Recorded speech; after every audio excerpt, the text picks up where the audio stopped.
কিছুক্ষণের মধ্যে জাতির উদ্দেশ্যে ভাষণ দিবে আয়াতুল্লাহ খামেনি। আজ ইরান প্রায় ধ্বংস হয়ে যাবে। বড় বড় নেতাকর্মীরা সবাই এই কথাটাই জানেন। এই যুদ্ধের মধ্যে প্রতি একজন নেতার বিকল্পে 4 জন নেতাকে নির্ধারণ করা হয়েছে সঙ্গে সঙ্গে দায়িত্ব নেওয়ার জন্য। এই যুদ্ধেরা মারা যাবে নিজেও জানে, তো আমেরিকার অন্যায়ের কাছে কখনো মাথা নত করবে না। ছোট্ট একটা দেশ, পুরো পৃথিবী একসাথে হয়ে এদেরকে ধ্বংস করতে পারে নাই। অবরোধ দিয়েছে, হুমকি দিয়েছে, ব্যবসা বাণিজ্য সকল কিছুই বন্ধ করে রেখেছে। এরা অন্যায়ের কাছে কখনোই মাথা নত করেনি। আল্লাহ ছাড়া এই পৃথিবীর কারো কাছে ইরান কখনোই মাথা নত করেনি। ইসলামের জন্য সবসময় এরা লড়ে গেছে। আল্লাহ চাইলে সবকিছুই সম্ভব, এই ইসলামের জয়ও সম্ভব। সবাই ইরানের জন্য দোয়া করবেন। আমিরাত, কাতার, বাহরাইন এবং কুয়েতের ভূখণ্ডে থাকা মার্কিন ঘাঁটিগুলো আইআরজিসির টার্গেট। ইরানি মিসাইলের বিস্ফোরণে প্রকম্পিত বাহরাইনের বন্দর এলাকা।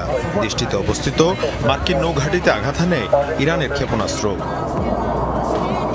সকালে ইরানি ভূখণ্ডে যৌথ হামলা চালায় ইসরায়েল ও যুক্তরাষ্ট্র। এর পাল্টা জবাব দিতে দেরি করেনি বিপ্লবী গার্ড বাহিনী।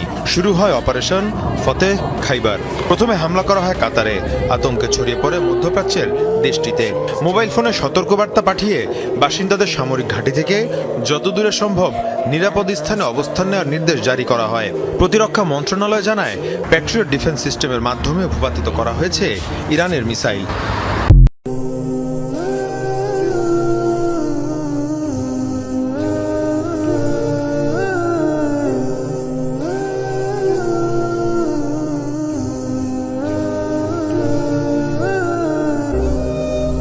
কাতার, বাহরাইন, আরব আমিরাত, সৌদি আরব ও কুয়েতের মার্কিন সামরিক ঘাঁটি লক্ষ্য করে বিমান হামলা চালিয়েছে ইরান। মোবাইল ফোনে সতর্কবার্তা পাঠিয়ে বাসিন্দাদের সামরিক ঘাঁটি থেকে যত দূরে সম্ভব নিরাপদ স্থানে অবস্থান নেওয়ার নির্দেশ জারি করেছে কাতার। প্রতিরক্ষা মন্ত্রণালয়ের তথ্যের বরাতে জানা গেছে, প্যাট্রিয়ট ডিফেন্স সিস্টেমের মাধ্যমে ভূপাতিত করা হয়েছে ইরানের একটি মিসাইল। অন্যদিকে মার্কিন নৌবাহিনীর সদর দপ্তর লক্ষ্য করে ইরানের মিসাইল হামলার খবর নিশ্চিত করেছে বাহরাইনের প্রতিরক্ষা মন্ত্রণালয়। জরুরি সতর্কতা জারি করে নাগরিকদের নিরাপদে সরে যাওয়ার আহ্বান জানানো হয়েছে। এছাড়া বিকট বিস্ফোরণের শব্দ শোনা গেছে সংযুক্ত আরব আমিরাতের রাজধানী আবুধাবিতেও। সেখানে একজনের প্রাণহানির তথ্য পাওয়া গেছে। পাশাপাশি বিস্ফোরণের শব্দ শোনা গেছে কুয়েতে ও সৌদি আরবেও। রমজানে আপনাদের ভয়াবহ বিপদ অপেক্ষা করছে। বলতে পারেন যে ভবিষ্যৎবাণী করে গেল নাকি? দেখেন না কি হয়। কথাটা আগে শোনেন তো, কথাটা শুনে আগে দেখেন তো কি হয়। ইসলামিক সলিউশন কি? অন্যের পাশে দাঁড়ানো। ইসলামিক সলিউশন কি? অপচয় কমানো। ইসলামিক সলিউশন কি? জাকাতগুলো দেয়া।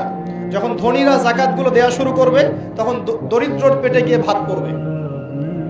ধনীদের সম্পদে যে জাকাত আছে, এই জাকাতগুলো যখন আপনারা সুষ্ঠুভাবে বন্টন করবেন, তখন গরিবের পেটে ভাত পড়বে।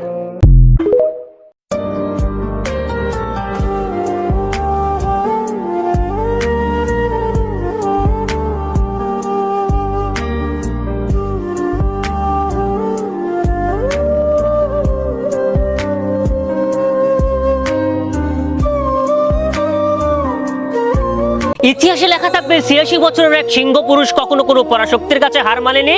৫৭ জন মুসলিম নেতাদের মধ্যে ৫৬ জনে যেখানে কাপুরুষ, সেখানে বাকি একজন আমাদের বীর বাহাদুর আয়াতুল্লাহ খামেনি।